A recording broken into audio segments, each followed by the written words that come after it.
सतनाम श्री वाहिगुरु साहिब जीओ। कबीर साधु को मिलने जाइए, साथ ना लीजै कोय। पाशै पाँव ना दीजिए, आगे होए सो होए। कबीर साधु को मिलने जाइए, साथ ना लीजै कोय। पाशै पाँव ना दीजिए, आगे होए सो होए। कबीर जग बांध्यो जेह जेवरी, तेह मत बंधो कबीर। जह आटा लून ज्यों सोन समान शरीर। कबीर हंस उड्यो तन गाड्यो, सो जाई नैना। कबीर हंस उड्यो तन गाड्यो, सो जाई सैना। अजहूँ जियो न छोड़ई, रंकाई नैना। कबीर नैन निहारो तुझको, श्रवण सुनो तो नाओ। बैन उचरो तो नाम जी, चरण कमल रिद ठाओ। कबीर सुरग नरक ते मैं रह्यो, सतगुर के प्रसाद।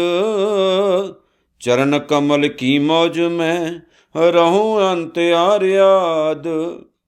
कबीर सुरग नरक ते मैं रह्यो, सतगुर के प्रसाद। चरण कमल की मौज में रहूं अंत्यार्याद। गुरु रूप गुरु प्यारी साध संगत जीओ। सहबे कमाल धन धन श्री गुरु ग्रंथ साहिब जी के पावन चरनां विच आओ जी एक बार फिर तो अपना सीस नवाइए। गज वज के गुरु फतेह का जवाब गुरु फतेह विच दिओ जी। आखो वाहिगुरु जी का खालसा, वाहिगुरु जी की फतेह। धन धन सतगुरु श्री गुरु ग्रंथ साहिब जी की पावन बाणी दे विच दर्ज 15 भगतां की जिहड़ी रचना है, उहदे विचों भगत कबीर साहब दे पवित्र पावन इलाही सलोकां की आपां विचार कर रहे हैं, जिन्हां दी विचार दे 23 पाठ आपां हुण तक बनाए ने। ते ये 24 नंबर पाठ है जिहड़ा असीं अज आप जी दे नाल शेयर करन लगे हां।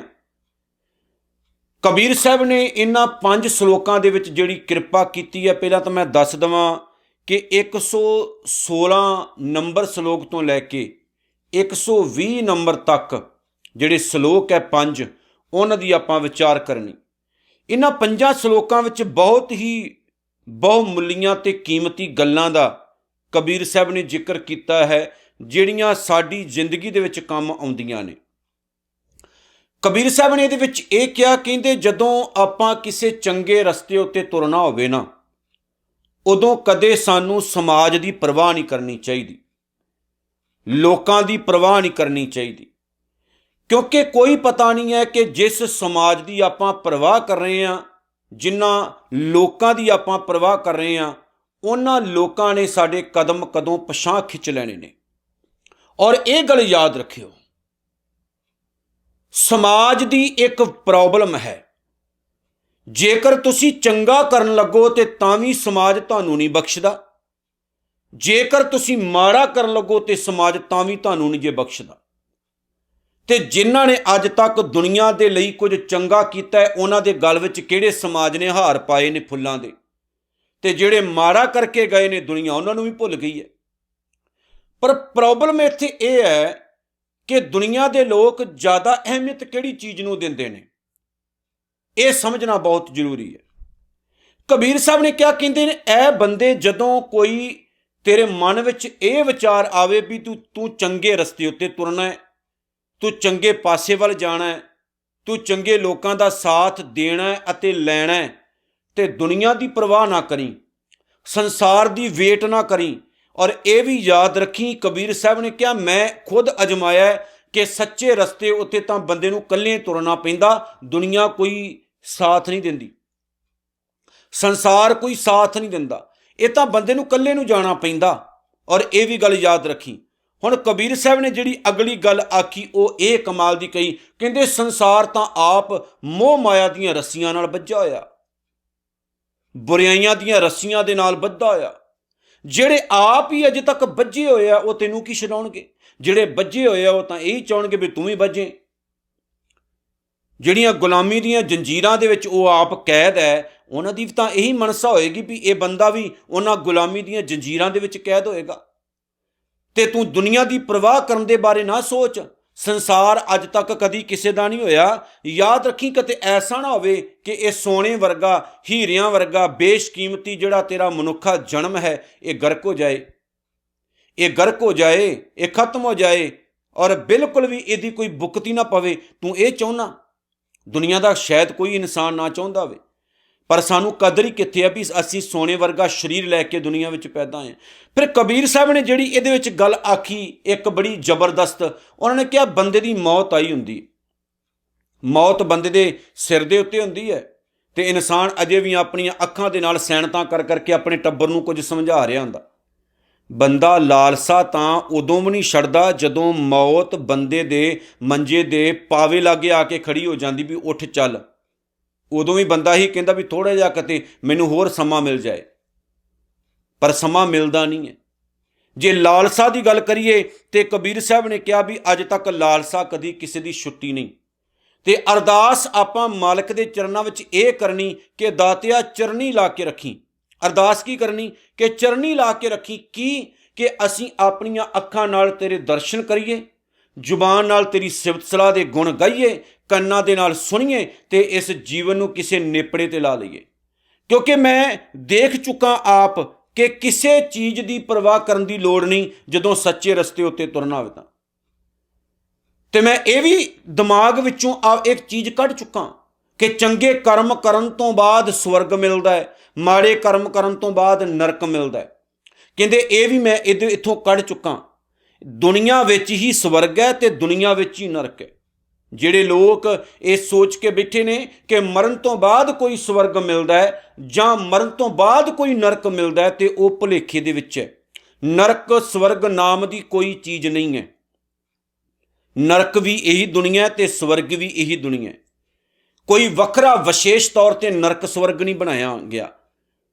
ਤੇ ਉਹ YouTube ਤੇ ਪਈਆਂ ਹੋਈਆਂ ਉਹਨਾਂ ਵੀਡੀਓ ਤੇ ਵਿਸ਼ਵਾਸ ਨਾ ਕਰਿਆ ਕਰੋ ਵੀ ਇੱਕ ਬੰਦਾ ਮਰ ਗਿਆ ਤੇ 2 ਘੰਟੇ ਬਾਅਦ ਉੱਠ ਕੇ ਖੜਾ ਹੋ ਗਿਆ ਤੇ ਉਹਨੇ ਬਾਅਦ ਵਿੱਚ ਆ ਕੇ ਆਖਿਆ ਜੀ ਮੈਂ ਉੱਥੇ ਜਾ ਕੇ ਦੇਖਿਆ ਕਿ ਜਮਦੂਤ ਕੁੱਟ ਰਹੇ ਹੈ, ਤਲ ਰਹੇ ਹੈ, ਮਾਰਾਂ ਪੈ ਰਹੀਆਂ, ਨਰਕ ਵਿੱਚ ਹੂੰ ਹਾ ਹਾ ਹੋ ਰਹੀ ਹੈ, ਜਮਦੂਤ ਸਜ਼ਾ ਦੇ ਰਹੇ। ਇੱਕ ਗੱਲ ਦਾ ਮੈਨੂੰ ਜਵਾਬ ਦਿਓ ਕਿ ਜਦੋਂ ਬੰਦਾ ਮਰ ਗਿਆ ਉਹਦੀਆਂ ਅੱਖਾਂ ਬੰਦ ਹੋ ਗਈਆਂ, ਉਹਦੇ ਕੰਨ ਬੰਦ ਹੋ ਗਏ, ਉਹਦੀ ਬਾਡੀ ਇੱਥੇ ਹੈ, ਆਤਮਾ ਦੀ ਕੰਨ ਅੱਖਾਂ ਨਹੀਂ ਹੁੰਦੀਆਂ। ਆਤਮਾ ਨਿਰਕਾਰ ਹੈ, ਨਿਰੀਕਾਰ ਹੈ, ਉਹਦਾ ਆਕਾਰ ਨਹੀਂ ਹੁੰਦਾ ਤੇ ਆਕਾਰ ਸਰੀਰ ਦਾ ਹੈ। ਤੇ ਉਹ ਜਿਹੜਾ ਬੰਦਾ ਗੱਪਾਂ ਕੱਢਦਾ ਫਿਰਦਾ ਕਿ ਮੈਂ ਉੱਥੇ ਜਾ ਕੇ ਵੇਖਿਆ, ਫਿਰ ਤੂੰ ਵਾਪਸ ਕਿੱਦਾਂ ਮੋੜਿਆ? ਇਹਦਾ ਮਤਲਬ ਕਿ ਤੂੰ ਰਿਟਰਨ ਟਿਕਟ ਵੀ ਕਟਾਈ ਸੀ ਵੀ ਮੈਂ ਵਾਪਸ ਆ ਕੇ ਤੁਹਾਨੂੰ ਦੱਸਾਂਗਾ। ਇਹ ਗੱਪਾਂ ਹੈ ਸਾਰੀਆਂ। ਆਤਮਾ ਦੀਆਂ ਅੱਖਾਂ ਨਹੀਂ ਹੁੰਦੀਆਂ। ਉਹ ਕਮਲੇ ਬਣ ਰਹੇ ਹੋ ਤੁਸੀਂ, ਕਮਲੇ। ਆਤਮਾ ਦੀਆਂ ਅੱਖਾਂ ਨਹੀਂ ਹੁੰਦੀਆਂ। ਆਤਮਾ ਨੇ ਅੱਖਾਂ ਨਾਲ ਜਾ ਕੇ ਵੇਖਣਾ ਨਹੀਂ ਤੇ ਨਾ ਆਤਮਾ ਦੇ ਕੰਨ ਹੁੰਦੇ ਨੇ। ਅੱਖਾਂ, ਕੰਨ ਤੇ ਜ਼ੁਬਾਨ ਸਰੀਰ ਦਾ ਹਿੱਸਾ ਹੈ, ਆਤਮਾ ਦਾ ਨਹੀਂ ਹੈ।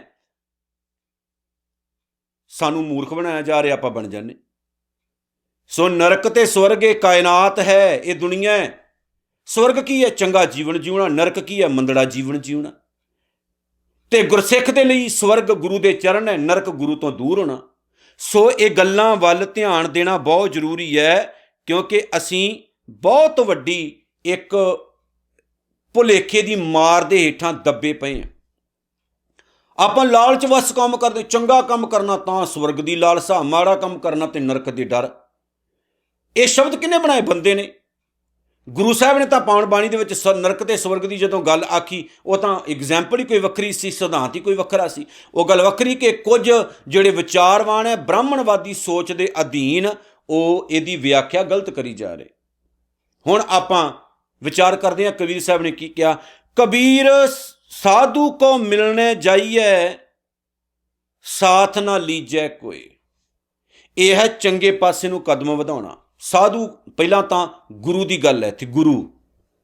ਫਿਰ ਮੈਂ ਕਹਿ ਦੇਵਾਂ ਸੱਚਾਈ। ਕਹਿੰਦੇ ਜਦੋਂ ਗੁਰੂ ਨੂੰ ਮਿਲ ਜਾਣਾ ਹੋਵੇ ਤੇ ਕਿਸੇ ਦੇ ਸਾਥ ਦੀ ਪਰਵਾਹ ਨਾ ਕਰੋ, ਸਾਥ ਨਾ ਲੀਜੈ ਕੋਈ, ਸਾਥ ਦੀ ਪਰਵਾਹ ਨਾ ਕਰੋ ਵੀ ਕੋਈ ਤੁਹਾਡੇ ਨਾਲ ਤੁਰੇ।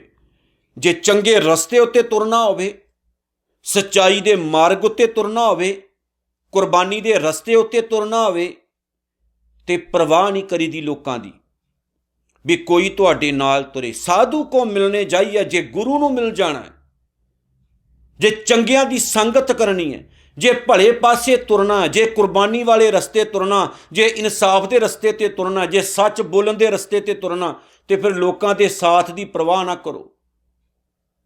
ਅਗਲੀ ਗੱਲ, ਪਾਸ਼ੇ ਪਾਉ ਨਾ ਦੀਜੀਏ।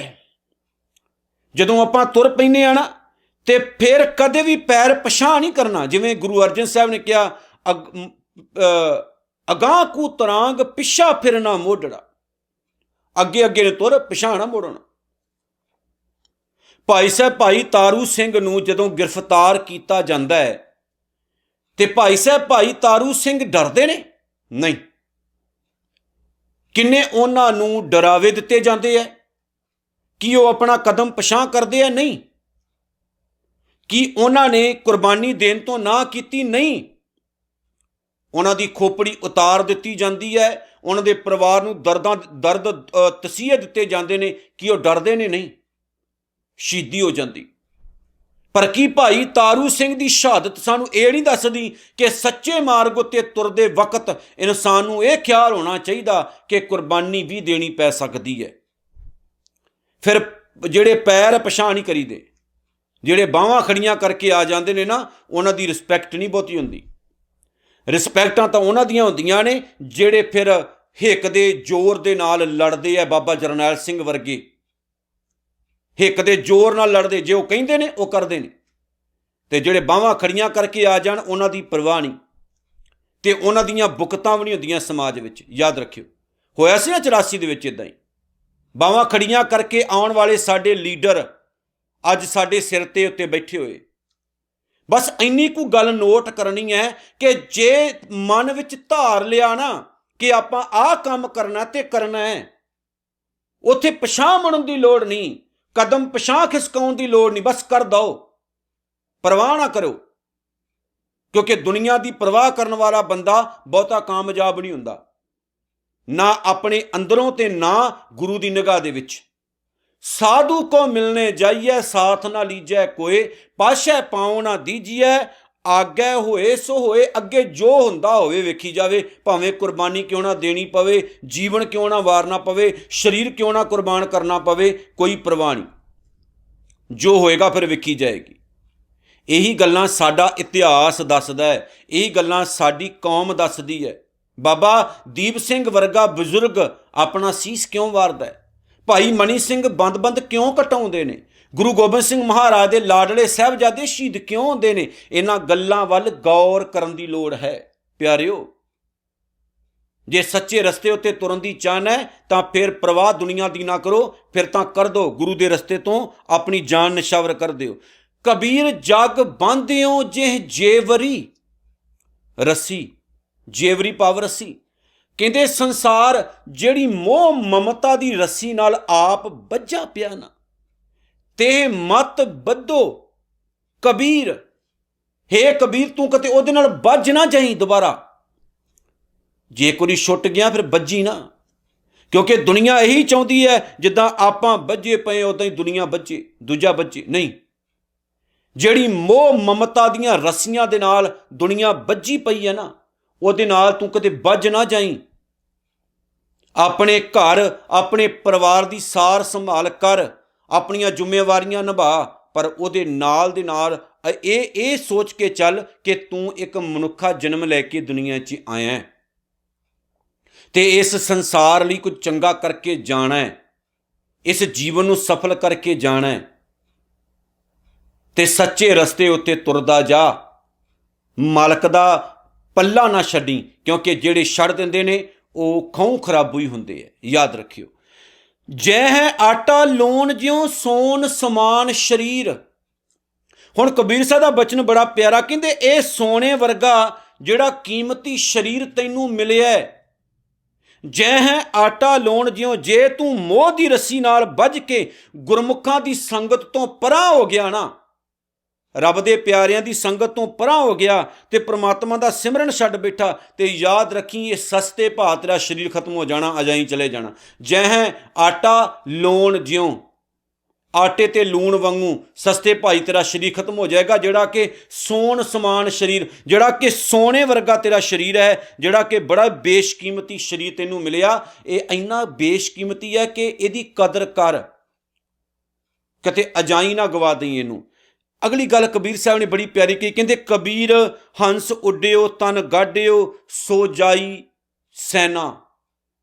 ਕਹਿੰਦੇ ਨੇ ਬੰਦੇ ਦੀ ਮੌਤ ਆਈ ਹੁੰਦੀ ਹੈ, ਹੰਸ ਉੱਡਿਓ, ਆਤਮਾ ਉੱਡਣ ਨੂੰ ਫਿਰਦੀ ਹੁੰਦੀ ਹੈ, ਸਵਾਸ ਨਿਕਲਣ ਵਾਲੇ ਹੁੰਦੇ ਨੇ, ਤਨ ਗਾਢਿਓ ਸਰੀਰ ਖਤਮ ਹੋਣ ਦੇ ਕਿਨਾਰੇ ਤੇ ਹੁੰਦਾ ਹੈ, ਸੋ ਜਾਈ ਸੈਨਾ, ਸੈਨਾ ਸੈਨਤ ਮਾਰਨੀ, ਤੇ ਉਹ ਬੰਦਾ ਮਰਨ ਕਰਾ ਕੇ ਕਿਨਾਰੇ ਹੋ ਕੇ ਵੀ ਸੈਨਤਾ ਮਾਰਦਾ ਫਿਰਦਾ ਪਰਿਵਾਰ ਨੂੰ। ਇਹਦਾ ਮਤਲਬ ਕਿ ਅਜੇ ਵੀ ਮਮਤਾ ਦੇ ਨਾਲ ਬੱਝਾ ਆ, ਅਜੇ ਵੀ ਜੇਬ ਖਾਲੀ ਕਰਨ ਨੂੰ ਤਿਆਰ ਨਹੀਂ, ਅਜੇ ਵੀ ਨਹੀਂ, ਅਜੇ ਵੀ ਛੱਡਣ ਨੂੰ ਤਿਆਰ ਨਹੀਂ, ਜਦ ਕਿ ਉਹਨੂੰ ਪਤਾ ਵੀ ਹੁਣ ਬਸ ਖੇਡ ਮੇਰੀ ਖਤਮ ਹੈ, ਪਰ ਅਜੇ ਵੀ ਉਹ ਮੋਹ ਮਮਤਾ ਦੀਆਂ ਰੱਸੀਆਂ ਨਾਲ ਬੱਝਾ ਆ।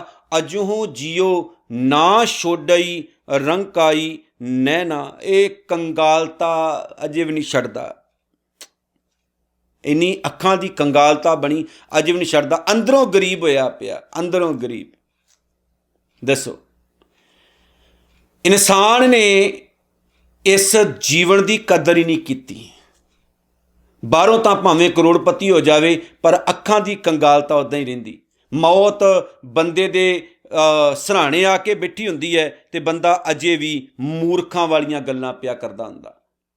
ਕਬੀਰ ਸਾਹਿਬ ਨੇ ਅਗਲੇ ਸਲੋਕ 'ਚ ਕਿਹਾ, ਕਬੀਰ ਨੈਣ ਨਿਹਾਰੋਂ ਤੁਝ ਕੋ ਸਰਵਣ ਸੁਣੋ ਤੋ ਨਾਉ। ਵਾਹਿਗੁਰੂ ਮੇਰੇ ਤੇ ਕਿਰਪਾ ਕਰ, ਮੈਂ ਅੱਖਾਂ ਨਾਲ ਤੇਰਾ ਦਰਸ਼ਨ ਕਰਾਂ, ਨੈਣ ਨਿਹਾਰੂ ਤੁਝ ਕੋ ਸਰਵਨ ਸੁਨੋ ਤੋ ਨਾਉ, ਕੰਨਾਂ ਦੇ ਨਾਲ ਮੈਂ ਤੇਰਾ ਪਵਿੱਤਰ ਨਾਮ ਸੁਣਾ, ਤੇਰੀ ਜਿਹੜੀ ਕੀਰਤੀ ਕਰਦਾ ਰਵਾਂ। ਬੈਨ ਉਚਰੋਂ ਤੋਂ ਨਾਮ ਜੀ, ਮੈਂ ਜ਼ੁਬਾਨ ਤੋਂ ਜਿਹੜੇ ਬੋਲ ਬੋਲਾਂ ਉਹ ਤੇਰੀ ਸਿਫਤ ਸਲਾਹ ਵਾਲੇ ਹੋਣ। ਚਰਨ ਕਮਲ ਰਿਧ ਠਾਉ, ਤੇ ਮੈਂ ਆਪਣੇ ਹਿਰਦੇ ਦੇ ਵਿੱਚ ਤੇਰੇ ਪਿਆਰੇ ਚਰਨ ਕਮਲਾਂ ਨੂੰ ਜਗ੍ਹਾ ਦਿੰਦਾ ਰਵਾਂ। ਮਤਲਬ ਕਿ ਇਹ ਸਾਰਾ ਜੀਵਨ ਤੇਰੇ ਲੇਖੇ ਲੱਗ ਜਾਏ, ਤੇਰੀ ਭੇਟਾ ਹੋ ਜਾਏ, ਇਹੀ ਮੇਰੀ ਅਰਦਾਸ ਹੈ। ਇਹੀ ਕਿਰਪਾ ਕਰ, ਮੈਨੂੰ ਇੱਦਾਂ ਆਪਣੇ ਚਰਨਾਂ ਨਾਲ ਜੁੜ ਕੇ ਰੱਖ। ਅਗਲੇ ਸਲੋਕ 'ਚ ਕਹਿੰਦੇ ਨੇ, ਕਬੀਰ ਸੁਰਗ ਨਰਕ ਤੇ ਮੈਂ ਰਹਿਓ, ਨਾ ਮੈਨੂੰ ਸਵਰਗ ਦਾ ਲਾਲਚ ਹੈ ਨਾ ਨਰਕ ਦਾ ਡਰ, ਮੈਂ ਇਹਨਾਂ ਦੋਨਾਂ ਤੋਂ ਹੀ ਬਚ ਗਿਆ, ਭਾਵ ਮੈਂ ਛੱਡ ਦਿੱਤੇ ਦੋਨੋਂ। ਸਤਿਗੁਰ ਕੇ ਪ੍ਰਸਾਦ, ਗੁਰੂ ਦੀ ਕਿਰਪਾ ਨਾਲ ਸਵਰਗ ਤੇ ਨਰਕ ਦੇ ਝੰਬੇਲੇ 'ਚੋਂ ਮੈਂ ਬਾਹਰ ਨਿਕਲ ਆਇਆ। ਚਰਨ ਕਮਲ ਕੀ ਮੌਜ ਮਹਿ, ਪਰਮਾਤਮਾ ਦੇ ਪਵਿੱਤਰ ਪਾਵਨ ਚਰਨ ਕਮਲਾਂ ਦੀ ਮੌਜ ਵਿੱਚ, ਉਹਦੇ ਆਨੰਦ ਦੇ ਵਿੱਚ, ਜਿਹੜਾ ਕਿ ਉਹਨੇ ਮੇਰੀ ਝੋਲੀ 'ਚ ਪਾ ਦਿੱਤਾ। ਚਰਨ ਕਮਲ ਕੀ ਮੌਜ ਮਹਿ ਰਹੂੰ ਅੰਤ ਅਰ ਆਦ, ਮੈਂ ਪੂਰੇ ਇਸ ਜੀਵਨ ਦੇ ਵਿੱਚ ਅੰਤ ਤੱਕ, ਆਦ ਤੋਂ ਭਾਵ ਸ਼ੁਰੂਆਤ ਤੋਂ ਲੈ ਕੇ ਅਖੀਰ ਤੱਕ, ਇਹ ਪੂਰਾ ਜੀਵਨ ਉਹਦੇ ਹੁਲਾਰੇ ਵਿੱਚ ਬਤੀਤ ਕਰਾਂਗਾ। ਮੈਨੂੰ ਨਰਕਾਂ ਦਾ ਡਰ ਨਹੀਂ ਦੇਣ ਦੀ ਲੋੜ, ਸਵਰਗਾਂ ਦਾ ਲਾਲਚ ਦੇਣ ਦੀ ਲੋੜ ਨਹੀਂ। ਮੈਂ ਆਪਣਾ ਸਾਰਾ ਜੀਵਨ ਉਹਨੂੰ ਚੜ੍ਹਾ ਚੁੱਕਾਂ, ਉਹਦੇ ਚਰਨੀ ਲਾ ਚੁੱਕਾਂ। ਸੋ ਆਓ ਪਿਆਰਿਓ, ਇਹਨਾਂ ਸ਼ਲੋਕਾਂ ਦੇ ਵਿੱਚ ਦਿੱਤੀ ਹੋਈ ਵਿਚਾਰ ਨੂੰ ਆਪਣੇ ਪੱਲੇ ਬੰਨੀਏ ਤੇ ਗੁਰੂ ਦੇ ਆਸ਼ੇ ਮੁਤਾਬਕ ਆਪਣਾ ਜੀਵਨ ਢਾਲ ਕੇ ਸਫਲਤਾ ਵਾਲਾ ਜੀਵਨ ਜੀਉ ਕੇ ਸੰਸਾਰ ਤੋਂ ਜਾਈਏ। ਸਤਿਗੁਰ ਨੇ ਦਇਆ ਕੀਤੀ। 24 ਨੰਬਰ ਪਾਠ ਇੱਥੇ ਸਮਾਪਤ ਹੁੰਦਾ ਹੈ।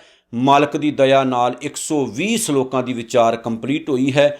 ਦਇਆ ਹੋਈ ਸਤਿਗੁਰੂ ਦੀ, ਤੇ ਆਉਣ ਵਾਲੇ ਸਮੇਂ ਵਿੱਚ ਵੀ ਇਹ ਵਿਚਾਰ ਇੱਦਾਂ ਹੀ ਚੱਲਦੀ ਰਹੇਗੀ। ਦਿਓ ਅਸੀਸਾਂ, ਨਾਨਕ ਨਾਮ ਚੜ੍ਹਦੀ ਕਲਾ, ਤੇਰੇ ਭਾਣੇ ਸਰਬੱਤ ਦਾ ਭਲਾ। ਵਾਹਿਗੁਰੂ ਜੀ ਕਾ ਖਾਲਸਾ, ਵਾਹਿਗੁਰੂ ਜੀ ਕੀ ਫਤਿਹ।